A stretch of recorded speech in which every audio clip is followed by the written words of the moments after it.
통하여 함께 나눌 은혜의 말씀의 제목은 모두 하나님께 찬송하라입니다.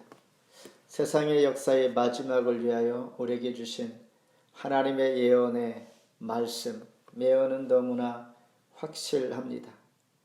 이 종말 마지막 때 우리에게 주신 예언은 무엇인가? 베드로후서 1장 19절에 또 우리에게 더 확실한 예언이 있어 어두운 데를 비추는 등불과 같으니 그랬습니다. 어두운 데를 비출 수 있는 등불은 바로 하나님의 말씀입니다. 오늘 주어진 우리 본문의 이 말씀이 바로 성경이 마지막 때 살아가는 우리 모두에게 가장 확실한 예언의 말씀입니다. 그래서 19장 오늘 본문에서는 두 가지 잔치가 소개가 되는데 어린 양의 혼인잔치와 새들의 잔치가 있습니다. 어린 양의 혼인잔치는 신실한 백성들이 이 잔치에 참여하게 될 뿐만 아니라 악인들은 모두 새들의 잔치에 참여하여 밥이 되는 이런 장면으로 19장은 끝을 맺게 됩니다. 우리가 속해 있는 신실한 백성, 우리가 의심 없이 하나님 앞에 나는 신실한 하나님의 백성입니다.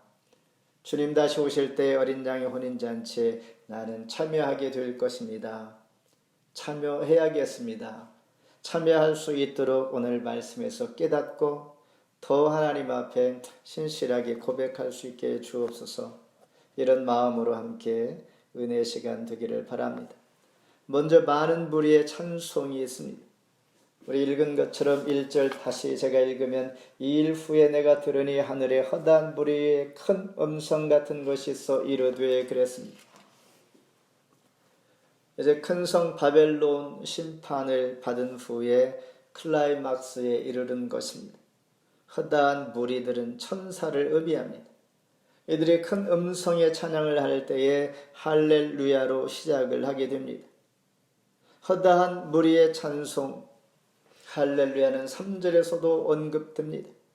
4절에서도 24장로의 할렐루야는 찬송의 소리와 함께 5절에 모든 성도들 향하여 이 찬양으로 나오라 초대하는 것이죠. 할렐루야는 무슨 뜻인가? 라틴어로 알렐루야. 그런데 할렐은 찬양하다, 야는 야훼 여호와란 이름, 하나님의 칭호입니다. 다시 말해서 여호와를 찬양하라란 뜻이 바로 할렐루야입니다. 이 단어는 성경에서 우리가 많이 암송하고 말하는 것처럼 찬송하는 것처럼 참 많이 있을 것 같은데 그렇지는 않고 시편에서 23번과 오늘 본문 19장에서 4번 언급이 됩니다.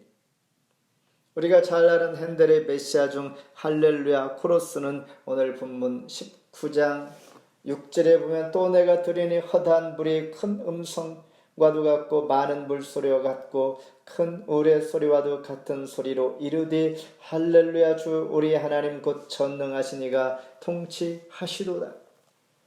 이 말씀의 영감을 받아서 핸델이 지은 찬송, 그는 할렐루야 코러스를 작곡할 때 식음을 전폐하고 두문불출하며 마치 문을 열고 이제 살짝 밖을 내다보니 하늘문이 활짝 열린 것을 보고 그는 기뻐서 부르짖었다라고 합니다. 유대인들에게는 6월절에 가족과 함께 식사할 때에 늘 시편 찬양의 시편인 11편에서 118편까지를 부르는 전통이 있었습니다. 한편 찬송은 승리한 천상의 교회가 부르는 찬송인 것처럼 오늘 저와 여러분이 찬송할 때에 승리한 천상의 하나님의 교회, 하나님의 성도들이 부르는 것이요 이 땅에서도 역시 하나님 부름을 받은 자들이 부를 수 있는 노래가 바로 찬송이라는 것을 우리가 찬송할 때에 이 감사를 또한 잊지 아니해야 합니다. 지금 모든 바벨론 심판이 끝난 후에 부르는 찬송이 있는 것처럼 오늘 우리가 찬송하고 천상에서 천국에서 부를 찬송, 예행 연습 우리가 리허설을 하고 있다라고 우리는 그 믿음 안에서 열심히 천국인의 모습, 신분인 모두가 찬송할 수 있다라는 것입니다. 두 번째로는 어린 양 혼인 잔치입니다. 9절 같이 한번 읽습니다. 천사가 내게 말하기를 기록하라. 어린 양의 혼인 잔치에 청함을 받은 자들은 복이 있도다 하고 또 내게 말하되 이것은 하나님의 참되신 말씀이라 하기로. 여기에서 어린 양은 신랑 되시며 신부는 성도들을 가리키며 7절에서는 기뻐하며 기다리던 혼인날이 이제 돌아온 것입니다. 다시 말해서 예수님의 재림 강림이 임하신 것입니다. 지금 아직 있지 아니한 일을, 미래를, 환상을 사도 요한을 통하여 하나님께서 보여주신 것입니다.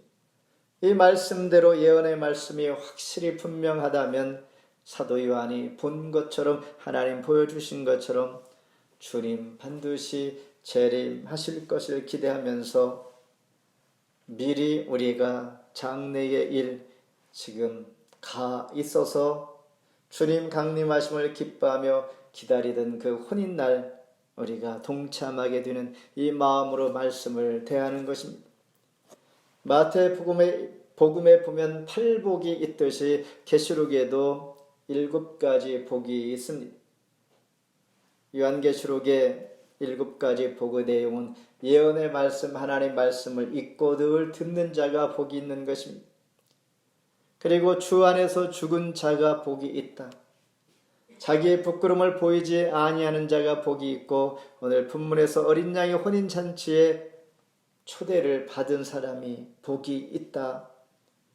그리고 첫째 부활에 참여하는 자, 첫째 부활은 무엇입니까? 우리가 이 땅에서 하나님의 부름을 받으면 바로 하나님 앞에 부름을 받아 천국에 가는 자, 그 사람들이 바로 복이 있다라는 것입니다. 그리고 이 책의 예언의 말씀을 지키는 자가 복이 있습니다. 자기의 두루마리를 빠는 자들이 복이 있습니다.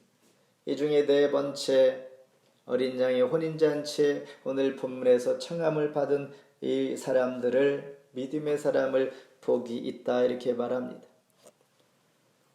이 날은 어떠한 자들이 혼인잔치에 동참하게 될까? 핍박을 받던 자들, 누구를 위하여? 주를 위하여 핍박받던 자들이 상급이 주어지는 날입니다. 오늘 본문을 이해하기 위해서 고대 근동의 결혼 문화 전통을 우리가 좀 이해할 필요가 있습니다. 결혼 전에 약혼, 우리가 말하는 약혼을 하게 되면 이것은 정혼이라고 말하면서 법적인 부부로 간주됩니다. 정혼한 후에 자기 몸을 깨끗이, 그리고 서로를 위하여 신실하게 결혼식, 혼인식까지 잘 지키며, 신랑은 정혼한 후에 신방을 준비하고, 또한 신부는 신실하게 신랑을 기다리며 신부된 모습으로 그 시간을 약속 가운데 있는 것입니다. 그리고 신방을 준비한 신랑은 이제 신부의 집을 찾아가 결혼 지참금을 주고 신부를 데리고 자기 아버지 집으로 갑니다. 가서 혼인 예식을 하게 되는데 보통 일주일 정도 이렇게 소요된다고 합니다. 만일 결혼 지참금을 그 신부의 아버지에게 줄 수 없을 때는 대신 노동을 한다라는 것입니다. 우리가 잘 아는 창세기 29장에 보면 야곱은 그의 삼촌 라반의 집에 가서 그 아내를 얻기 위하여 7년을 봉사하고, 또 자기가 레아와 라헬을 얻기 위해 7년을 더하여 14년을 일한 것과 같은 것, 노동을 통하여서 대신한 것입니다. 이와 같이 구약 성경에서는 예고된 혼인, 이것에 따라서 예수님께서 예언의 말씀대로 성육신 몸을 입고 이 땅에 오심으로 말미암아 이제 주를 영접한 자가 정혼이 된 것입니다. 우리가 성도들이 신부라면 예수님은 신랑으로 주를 나의 메시아로 그리스도로 영접한 자는 약혼을 한 것이다 라는 것입니다. 그러면서 예수님께서는 마치 근동의 결혼 문화처럼 신부의 아버지에게 지참금을 주는 것처럼 신랑 되시는 예수님께서 십자가에 피를 다 흘리고 자기의 것을 다 내어 주심으로 말미암아 결혼 지참금을 지불한 것입니다.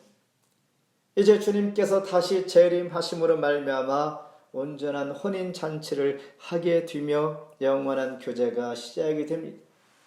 오늘 저와 여러분이 예수님을 나의 구주로 믿었다면 이미 정혼이 된 것이요, 그리고 예수님께서 신랑 되시는 예수님께서 저와 여러분들을 위하여 결혼 지참금을 지불하시고 십자가에 달려 돌아가실 뿐만 아니라 다시 재림하시게 되는데, 그때가 바로 어린 양 혼인 잔치, 오늘 본문에서 소개되는 이 상황이라는 것 앞으로 있을 것입니다. 주님 재림하심으로 말미암아 혼인 잔치가 시작이 되고 영원한 교제가 됩니다. 그때 신부된 성도들은 어떻게 준비해야 할까? 8절에 보면 옳은 행실인 세마포 옷을 준비하라 그랬습니다. 네, 우리 노력과 내 수고로 이 세마포를 준비할 수 있을까? 옳은 행실을 할 수 있을까? 우리 노력이 아닌 하나님께서 이것도 선물로 주셨습니다. 8절에 읽어보니 그에게 빛나는 깨끗한 세마포 옷을 입도록 허락하셨으니, 세마포 옷도 하나님께서 입도록 허락했다. 세마포를 내가 내 노력으로 내 공로로 입을 수 있는 그런 힘이 없다는 것입니다. 이것조차도 하나님께서 은혜로 세마포 옷을 입게 허락하신 자들에게 혼인잔치에 참여할 수 있고 청함을 받게 되는 것입니다. 이처럼 부름도 세마포 옷을 입는 것도 또 어린 양의 혼인잔치에 참여하는 것도 철저한 하나님의 은혜라는 것을 깨닫고 오늘도 감사할 수밖에 없는 것입니다. 마지막으로 백마탄 주님 재림하십니다. 11절 같이 읽습니다.